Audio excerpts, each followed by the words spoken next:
Berikutnya kondisi pasar tenaga kerja. Harga tenaga kerja ditentukan oleh kekuatan supply dan demand atau pencari kerja dan kebutuhan perusahaan.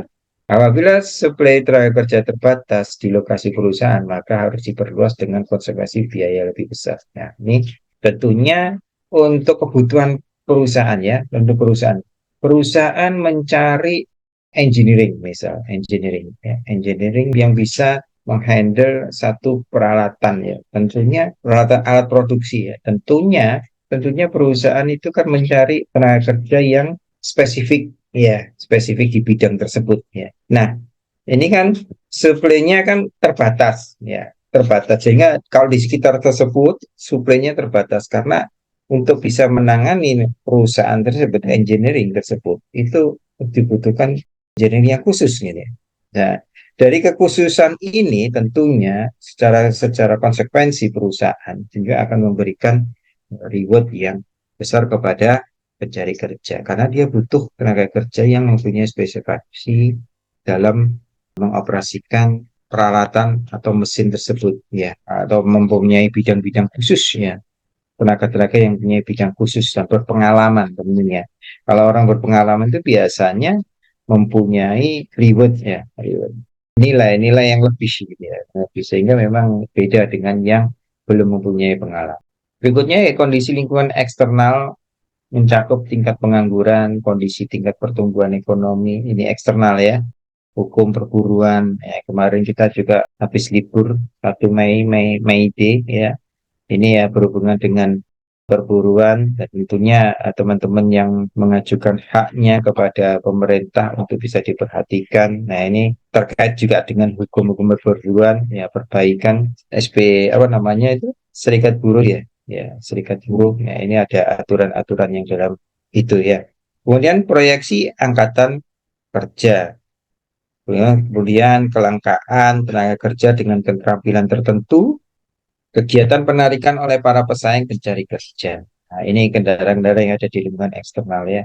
Ada kelangkaan tenaga kerja dengan keterampilan tertentu. Ya, ini ada beberapa bagian memang universitas-universitas itu mencetak calon-calon sarjana ya, calon-calon sarjana yang berkualitas dengan prodi-prodi yang khusus, prodi-prodi yang khusus. Tentunya kayak migas ya, terus kemudian ilmu bumi, ilmu tanah, terus dan sebagainya kayak gitu. Itu mempunyai apa namanya, keterampilan langka ya.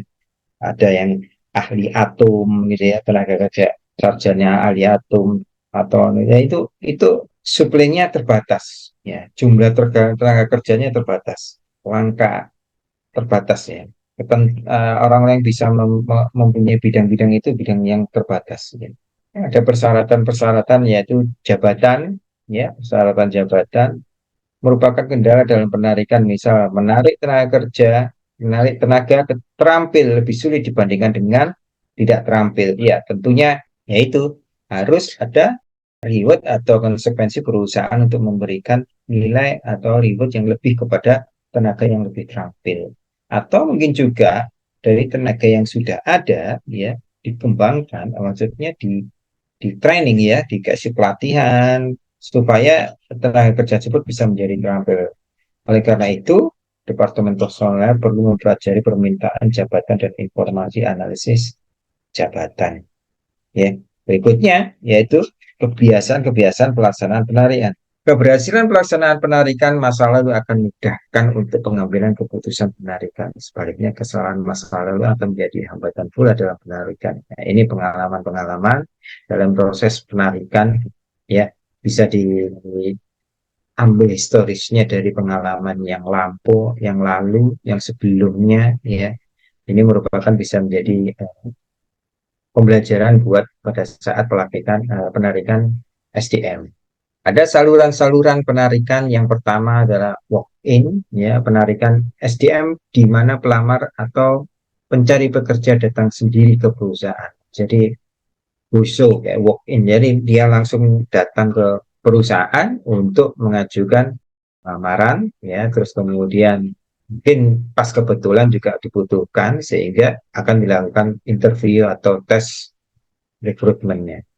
Berikutnya rekomendasi dari karyawan. Nah, informasi ini biasanya informasi dari orang dalam, ya, melalui rekomendasi, merekomendasikan, ya, dari karya dari perusahaan yang sudah lama bekerja, dari orang-orang dalam merekomendasikan kepada mungkin saudaranya, ya, temennya, gitu, atau keluarganya, boleh, nih, boleh. Berikutnya iklan. Nah, ini yang sudah biasa dilakukan untuk pencarian tenaga kerja. Itu biasanya melalui iklan. Sekarang banyak sekali, bisa lewat apa namanya IG, membuat flyer-flyer di Facebook gitu ya. Terus kemudian ya macam-macam informasinya. Atau mungkin di ini, kalau di kampus-kampus tuh biasanya ada ini karir, ya, apa namanya, klinik-klinik karir gitu ya, klinik karir. Jadi kayak ada tempat untuk mencari kerja. Jadi perusahaan-perusahaan itu universitas bekerja dengan perusahaan untuk menyalurkan lulusan-lulusannya. Jadi perusahaan-perusahaan tersebut. Jadi perusahaan tersebut kalau mencari tenaga kerja itu bisa bekerja sama dengan universitas dan menempelkan flyer-flyernya, ya, dan ditempelkan di dalam itu, di dalam kampus biasanya ada kayak gitu. Terus kemudian, nah, di situ informasinya bisa dibaca sama calon-calon mahasiswa ataupun juga dari alumni-alumni, ya, alumni-alumni universitas, alumni, ya, universitas. Agen penempatan tenaga kerja. Nah, ini penyaluran tenaga kerja ini outsourcing itu ya, kemudian lembaga pendidikan, pendidikan melalui usaha kursus. Nah, ini non formal, lembaga formal, ya. Organisasi karyawan melarikan SDM dari karyawan berketerampilan, dari organisasi karyawan, misalkan serikat buruh tukang pipa, dalam punya daftar tukang pipa. Jadi ada perkumpulannya, ya, ada perkumpulannya yang punya keahlian-keahlian tertentu di bidangnya. Dia punya perkumpulan orang-orang yang mempunyai bidang yang sama. Terus kemudian dia juga menyampaikan, memberikan masukan-masukan kepada perusahaan-perusahaan yang membutuhkan pekerjaan tersebut, sehingga bisa ketemu di dalam satu forum itu, ya, di forum-forum apa namanya, kayak media penyaluran tenaga kerja. Nah, ini ada organisasi-organisasi karyawan seperti itu. Leasing, penarikan SDM dengan cara menyewa tenaga kerja. Leasing ini outsourcing, ya. Cara menyewa tenaga kerja yang profesional yang terampil pada perusahaan penyewa tenaga kerja. Ini outsourcing, ya, outsourcing. Nepotisme, menarik anggota keluarga untuk menjadi bagian dari organisasi atau perusahaan tidak berdasarkan keterampilan, ya, ini nepotisme. Asosiasi profesional penarikan SDM dari organik profesional, Kadin, HIPMI, UAPI, ini apa namanya organisasinya, ya, jenis organisasinya, guna menampung tenaga profesional mendapatkan pekerjaan, penyalur tenaga kerja, ya. Operasi militer, menarik SDM dari militer yang telah berakhir masa tugasnya, misalnya militer keterampilan tertentu yang dapat dimanfaatkan oleh, oh, ya, potong, ya, slide-nya.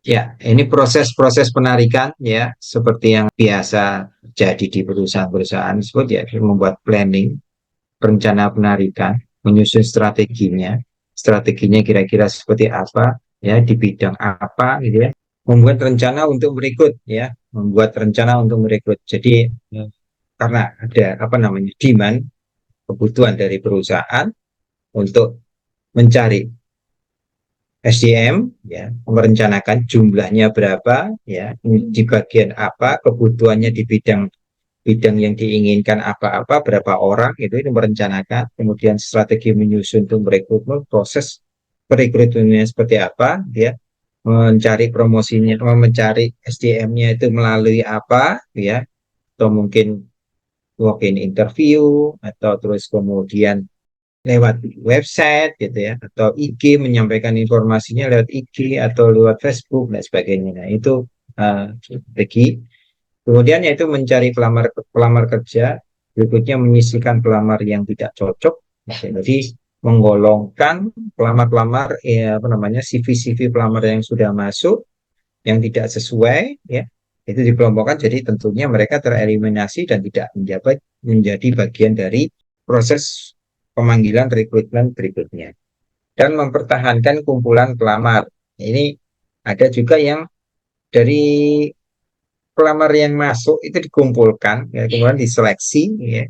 Diseleksi ada beberapa bagian yang sebagai cadangan, gitu ya, dikumpulkan sebagai cadangan apabila nanti yang terseleksi kemudian pada saat final dia tidak cocok ataupun tidak hadir dan tidak bersedia untuk menjadi karyawan, mungkin ada kumpulan-kumpulan pelamar berikutnya yang untuk bisa dipanggil ke untuk dilakukan interview, ya.